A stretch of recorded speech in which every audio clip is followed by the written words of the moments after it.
Hey everyone, it's your rich Uncle Leo here, and in today's video we'll address a crucial question. Is it a good idea to buy a house right now?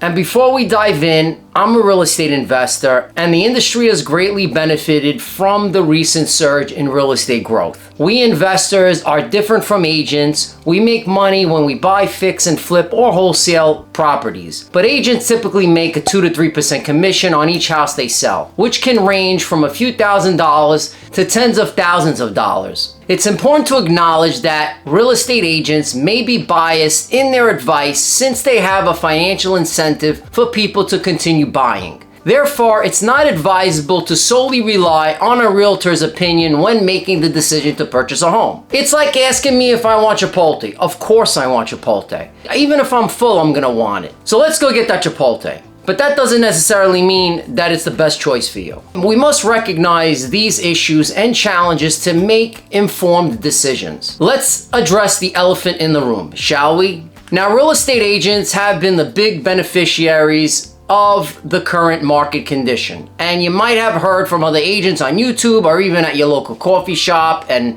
office that everything is great and you should always buy. You know, I've certainly seen a lot of real estate YouTubers who say the market is always great, but when it's cheap, yada, yada, yada. The truth is the industry as a whole does have a problem with the overhyping market. And as an investor for the last 20 years, I understand that some people may assume that I'm biased towards promoting home ownership. However, I want to be transparent. I believe that buying a home right now may not be the best decision for everyone. Why? Because I'll tell you at the end of this video, so stick around. Now, here's the thing. If you really consider buying a home, there should be 3 motivational factors for you, and they should be in this order. First and foremost, your priority should be an urgent need to buy. Is there an actual urgent need? The second factor to consider is your financial ability to buy. Do you have savings? Do you have a steady job? And the ability to make payments? And not only that, are you buying within your budget? Your monthly payments should not be more than 25 or 30% of your net income. If everything is in line, financially speaking, then you're good to go. The third and final thing to consider, which is the lowest priority, is a potential investment opportunity. By owning this home, you may be able to sell it down the road and make a profit. Or you could turn it into a rental property and generate long-term income.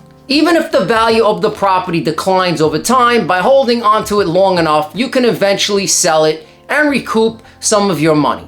Renting for 30 years will give you nothing back, whereas owning a property may give you some financial benefit down the line. And that's pretty much it. Now, here's the problem though. Over the last decade or two, I've seen buying a home becoming the easiest thing to promote. We had a 10-year bull run since 2008, maybe more, and it seems like everyone is doing it, and the people that are making a lot of money doing it as well. And I've seen friends, family members buy houses, make bank, and when they sell a few years later, they're all happy and it's the best investment ever. It's easy to get caught up in this hype and to think that buying a house is the key to wealth and success. But the truth is, it's not that easy or simple. Sure, buying a house can be a smart investment in the long run, but in today's market, it's probably not. Buying a home that you can't afford is a big mistake, and I know it's easy to get caught up in the excitement of buying a house or the FOMO, especially when you see others making money doing it. But the reality is, buying a house is a big financial commitment,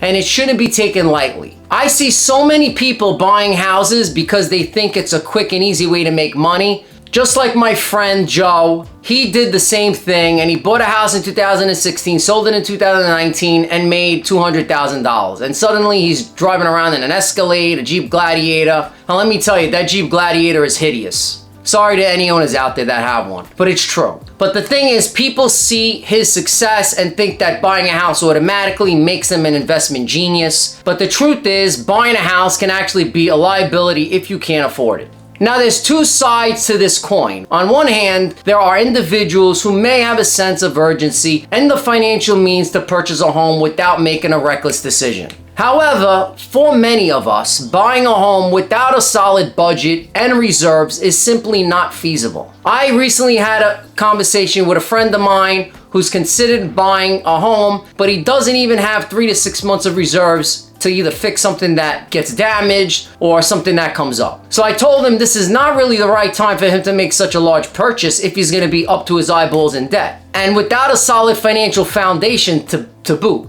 especially with the prices today. A house that you buy for $500,000 today might only be worth $400,000 in the next few years. We really don't know. And of course, this is just my opinion, and it's essential to do your own independent research. Just remember, as houses stay on the market longer, sellers will become more desperate and start taking lower offers if they're sitting too long and they're not renovated. You might see some shocking articles about Zillow price cuts or an open door price cut, reducing prices by 50% or more. But keep in mind, these homes are already extremely overpriced to begin with. I also think that reducing the number of listings on Zillow by 100 is not going to have a significant impact on the housing market. What we should be paying attention to are the home sellers who are looking to sell their properties now. These sellers have owned their homes for 5, 6, 7 years or more and accumulated $300,000 of equity. They may be willing to reduce their selling price by maybe $40,000, $50,000 to make the sale. Even with this reduction, they still will be making a substantial profit. Some people may believe that they are taking advantage of these sellers by buying the homes for a lower price, but in reality, the sellers are still making good money.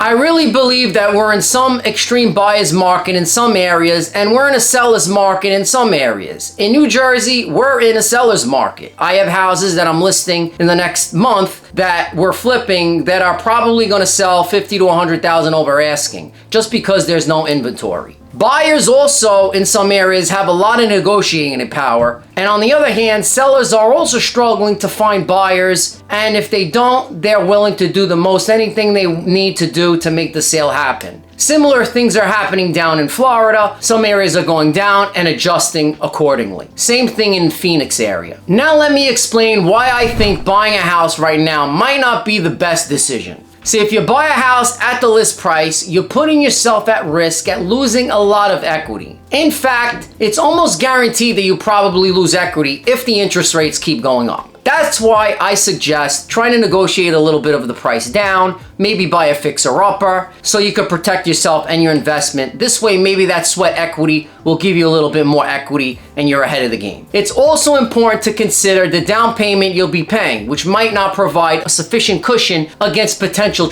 price drops. To mitigate this risk, you could try to negotiate for the seller to pay a portion of the closing costs, which can add up to a significant amount. Currently, closing costs are around $8,000 to $10,000 on a $500,000 house, and if you can't get the seller to cover that, you'd only have to worry about the down payment, but usually that doesn't happen. You might even be able to use a down payment assistance, which they do have that now in New Jersey. I had a house that someone purchased last month, and they actually got a grant from the state of New Jersey as a first-time home buyer with FHA. Now, you must keep in mind that the monthly payment is also the most crucial factors to consider. Even if you could afford the monthly payment, it's important to ask yourself if buying a house right now makes sense for you, given the current market conditions. Now, in most cases, it's wise to wait until your sense of urgency to buy is incredibly strong and you're sure that you want to purchase a home despite the current market conditions. For example, if you're living in an apartment